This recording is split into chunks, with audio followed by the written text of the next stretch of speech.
Does meditation really work for you? Or does it just make you feel more insane and more crazy?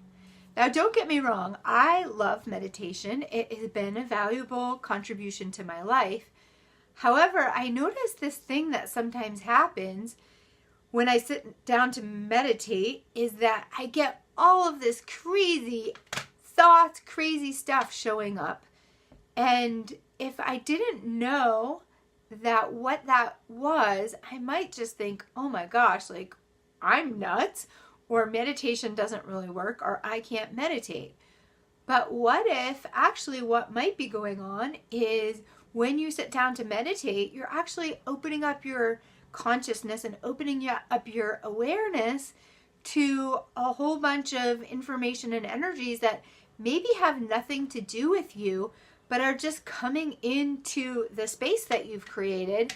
And so if you're having like all of these intrusive thoughts or all of this information showing up for you, could it be that you're aware of other people? Could it be that you're aware of other people's thoughts, other people's energies, but maybe that you think it's you?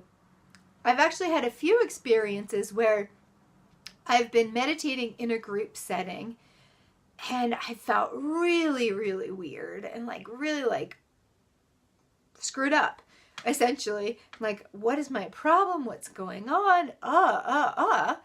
And then I knew enough to say, okay, this is probably not me. And then, of course, as soon as I got up and left and wasn't meditating with that group of people anymore, I was fine again.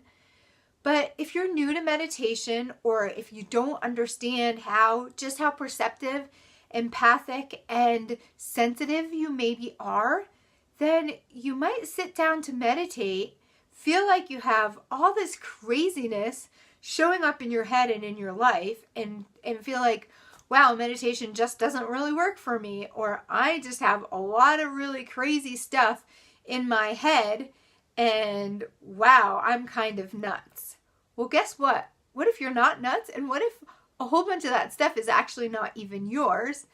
There's a whole bunch of other videos here that might help you start to discern whether or not what you're actually thinking, feeling, perceiving as you're meditating is actually yours, or if it's just a whole bunch of content that comes from elsewhere and other people's. Now, of course, in meditation, part of the goal is to not get caught up in the content and not to just let it pass through. But sometimes, oh my God, it's a lot. It's a lot of volume that's there. So if you want to maybe understand a little better, is all of that stuff that's showing up, all that chatter in your mind, is it actually yours, or does it belong to someone else? Is it just something that you're aware of? I highly recommend checking out my video on identifying what is yours and what's not, because it can really make a significant difference. And let me know if this has any relevance to you, or creates any more ease in your meditation practice. And thanks for tuning in, and I'll talk to you again soon.